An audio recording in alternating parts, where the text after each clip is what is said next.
Sobat Mantri Fan Patrol, sebagaimana yang pernah Mantri Fan Patrol janjikan bahwa Mantri Fan Patrol akan menghadirkan perawat Indonesia yang akan menceritakan tentang pengalaman beliau tentang COVID di Belanda ini, di tempat kerjanya dan juga bagaimana mungkin dalam kesehariannya.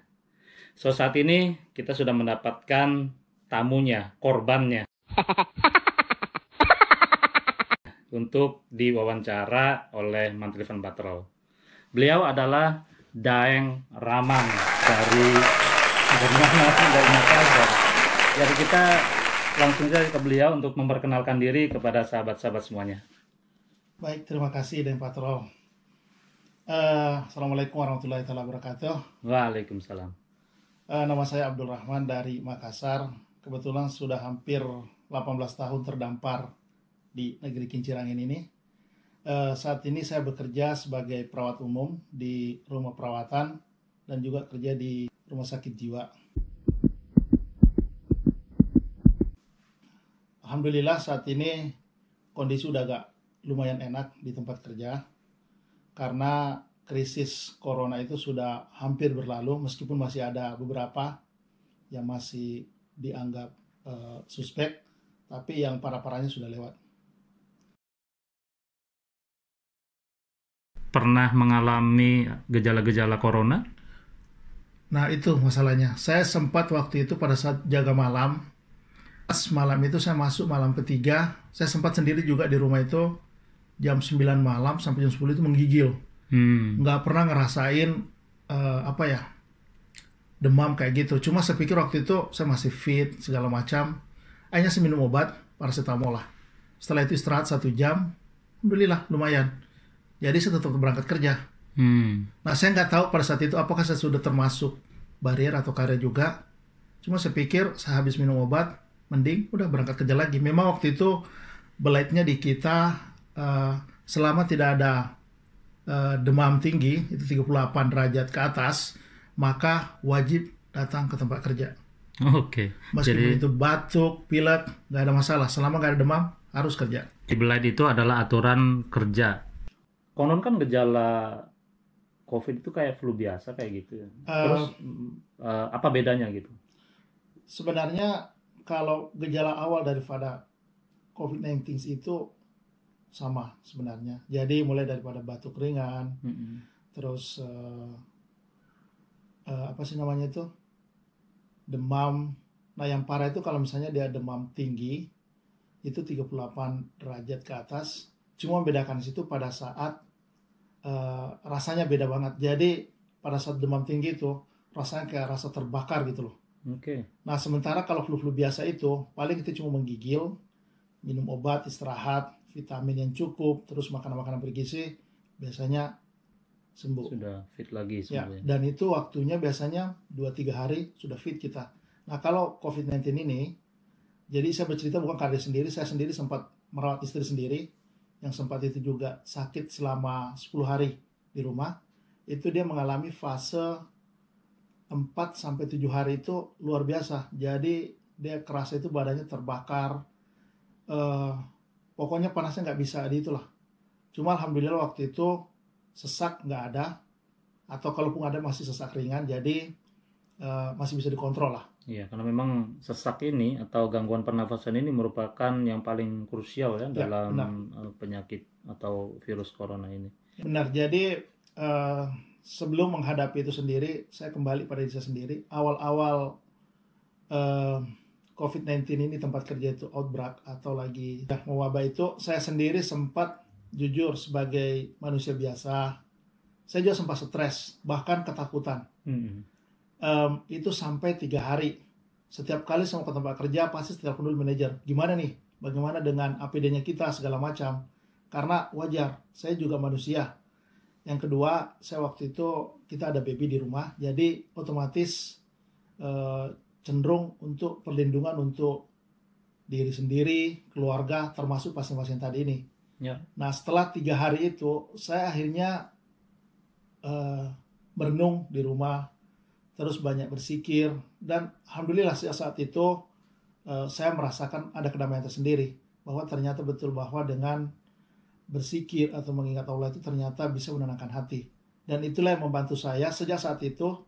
Saya sampai sekarang enjoy aja menghadapi pasien ini. Karena apa? Yang namanya qadarullah ya kita harus terima. Terus bagaimana fasilitas tes COVID untuk para tenaga medis?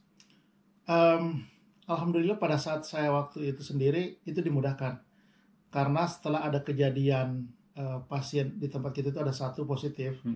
Nah itu belai daripada RIVM itu sendiri akhirnya dipersupel, dilonggarkan, artinya itu ada keringanan atau kewajiban untuk tenaga-tenaga kerja yang di rumah perawatan itu juga wajib untuk tes. Alhamdulillah saya juga waktu itu ikut tes. Besok paginya itu jadi sekali 24 jam itu sudah dapat hasil. Alhamdulillah saya waktu itu negatif. Bagaimana situasi kerja pada saat tinggi wabah COVID-nya itu? Masa-masa tinggi atau krisisnya di tempat kerja itu sekitar 3-5 minggu yang lalu. Yang mana bulan April itu ya berarti ya? Ya benar. Pada saat itu baru 1 pasien terjangkit di tempat kami kerja itu. Nah pada saat itu kita semua nggak tahu apakah ini pasien cuma demam biasa atau influenza. Jadi kita kontak sama dia itu ibaratnya tanpa alat, tanpa APD lah. Atau kalau sini bilangnya PBM, Person Like Beskerwing Midland. Jadi setelah kejadian itu pasien itu batuk, bersin, dan parahnya pasien itu bersin seenaknya aja. Dia bersin sampai ada 1 koleha dibersin di depan mukanya. Jadi tertular juga berarti. Jadi, nah waktu itu kita santai-santai aja karena kita pikir kita masih bebas, bebas dari COVID-19 lah. Oke, jadi berarti pada saat-saat pertama itu sama sekali tidak ada pencegahan? Tidak ada, karena memang kita itu nggak pernah nyangka bahwa akan masuk di tempat kita juga. Karena pada saat itu adanya di daerah North Brabant. Sementara untuk di daerah kita North Amsterdam, North Holland ini itu belum ada kasus. Makanya kita santai-santai aja waktu itu. Ya, tapi dari pemerintahnya pun berarti belum ada perintah untuk melindungi perawat-perawat yang bekerja di luar rumah sakit ya berarti? Belum ada pada waktu itu. Oke. Makanya berarti memang pada saat itu sangat berisiko sekali ya? Ya, benar. Apakah ada pasien yang meninggal? Ini pertanyaan berat. Kalau pasien meninggal gara-gara COVID-19, di tempat kerja itu kalau nggak salah 9 orang sekarang. Cukup lumayan banyak ya. Sementara pada saat saya sendiri sekitar berapa ya?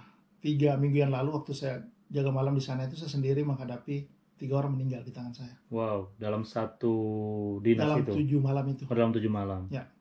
Dan itu saya sendiri sampai waktu itu pontang-panting. Karena pertama kita harus, saya waktu itu memang 4 afdeling. Tempat lantai saya harus handle sendiri.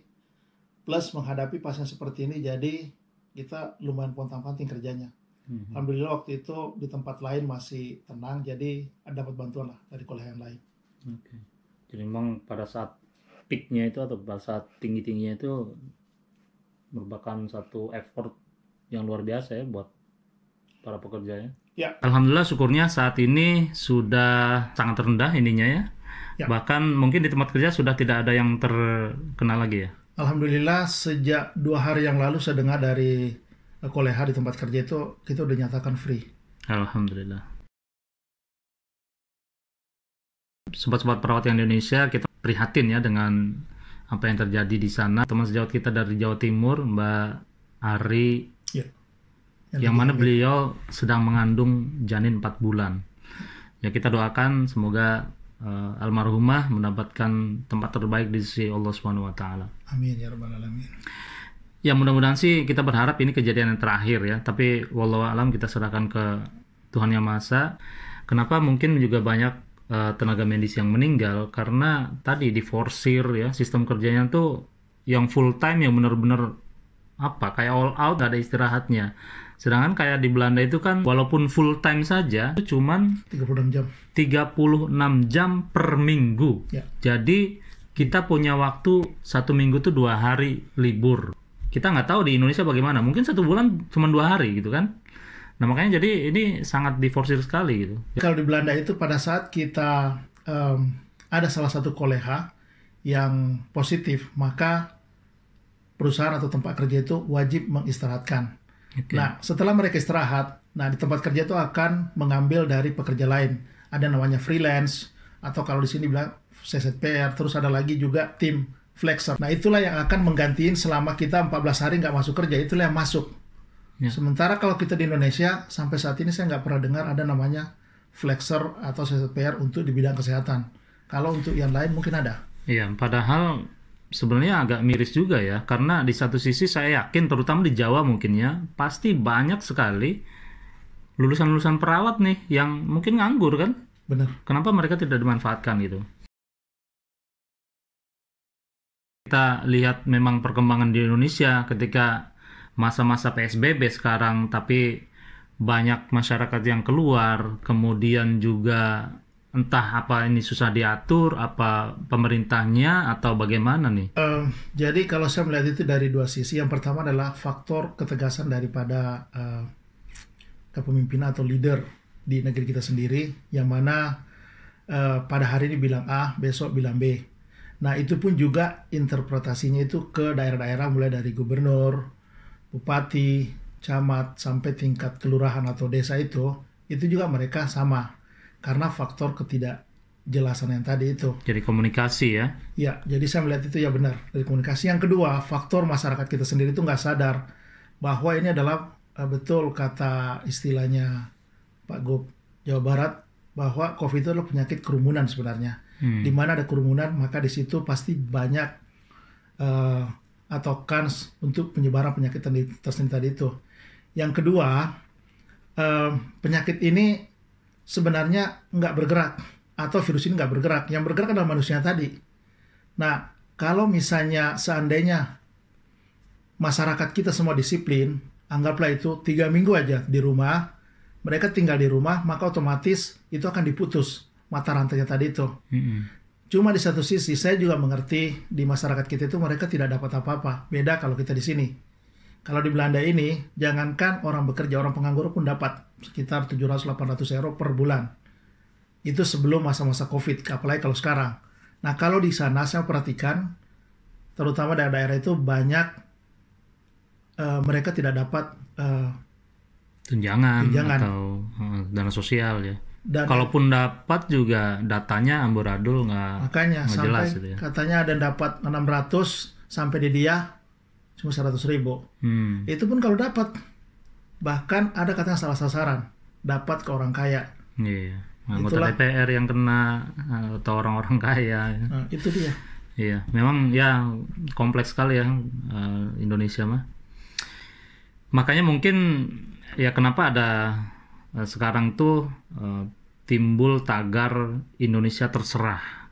Karena mungkin apa ya, satu sisi kita udah nggak tahu lagi mau gimana, mau ngapain, mau ngasih tahu kayak gimana, udahlah terserah aja. Kalau saya melihat tagar itu lebih banyak daripada tim-tim medis atau nakes tadi itu, karena mereka sebenarnya udah pasrah. Mereka tuh sudah melakukan semaksimal mungkin. Di satu sisi mereka mau membantu semaksimal mungkin karena sudah ada sumpah jabatan.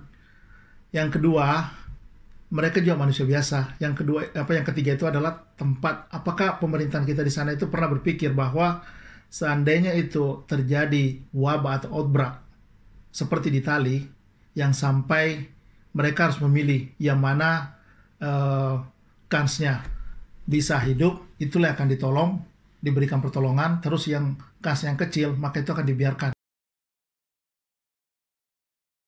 Yang terpenting dalam menghadapi wabah ini atau ujian ini adalah kesadaran dari individu, keluarga, dan yang terpenting daripada sikap konsekuensi daripada pemerintah juga.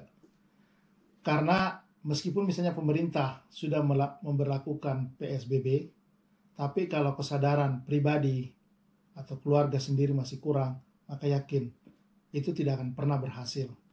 Dan yang terkena adalah masyarakat kita sendiri. Maksud saya adalah dampaknya ini adalah nanti kembali ke kita juga. Dan kita berharap sampai kapan? Kalau karakter atau cara kita menangani seperti ini, sampai kapan wabah ini akan berakhir? Selama mata rantai daripada perpindahan virus ini dari satu orang ke orang lain tidak diputus, Kita ambil contoh Wuhan lah. Mereka di sana misalnya dengan pemerintah komunis, mereka sangat disiplin mendengar pemerintahnya, maka itu bisa selesai.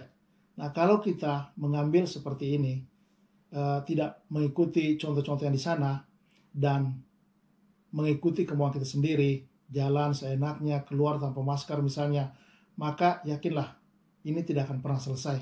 Mungkin akan selesai, cuma kapan?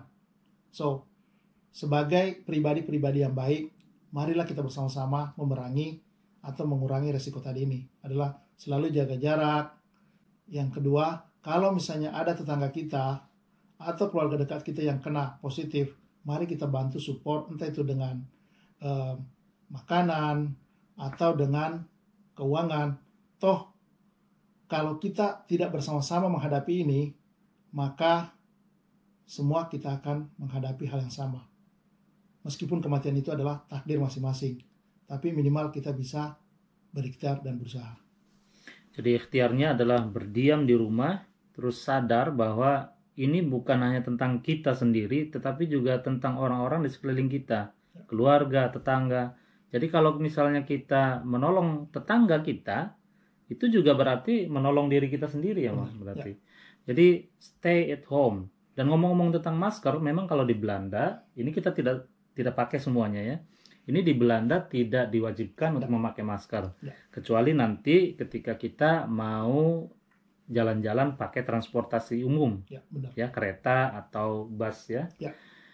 Dan alhamdulillah di Belanda ini sudah juga semakin longgar ya. Karena statistik daripada angka kematian, kemudian orang yang dirawat di ICU itu sudah sangat menurun dan sudah dalam kondisi normal, terkontrol dengan baik. Maka dari itu, Mas Teng tadi menghimbau benar-benar untuk supaya kita sadar diri, terutama memang buat masyarakat nih, sama pemerintah juga lah. Mungkin satu sisi harus tegas kali ya, satu sisi lain juga masyarakatnya ya juga nggak tahu gimana. Karena ya kayak tadi misalnya di Cina itu bisa disiplin begitu karena mereka juga mendengarkan pemerintah. Vietnam barangkali ya, itu juga jadi salah satu contoh. Kita juga mungkin harus tegas karena di Qatar itu menerapkan denda 3 bulan bagi yang tidak memakai masker atau 800 juta kalau tidak salah. Di Italia juga kemarin-kemarin ketika masa lockdown juga sama menerapkan penjara bagi yang tidak jaga jarak. Kalau di Arab Saudi itu 2.000 real. 2.000 real. Kira per orang. Wow. So, Sobat Mantap Fan Patrol, semoga bincang-bincang tadi menjadi satu informasi yang sangat bermanfaat buat kalian semuanya. Jangan lupa subscribe, karena kita akan melanjutkan perbincangan pada sesi berikutnya tentang kisah beliau dari Makassar nih, sampai bisa ke Belanda. Pasti seru lika-liku perjalanannya. Saya dengar beliau itu pernah diusir dari Bandara Schiphol untuk pulang lagi ke Indonesia. Penasaran kan? Makanya subscribe vlog ini dan terima kasih sekali lagi. Sampai ketemu lagi. Assalamualaikum warahmatullahi wabarakatuh. Waalaikumsalam.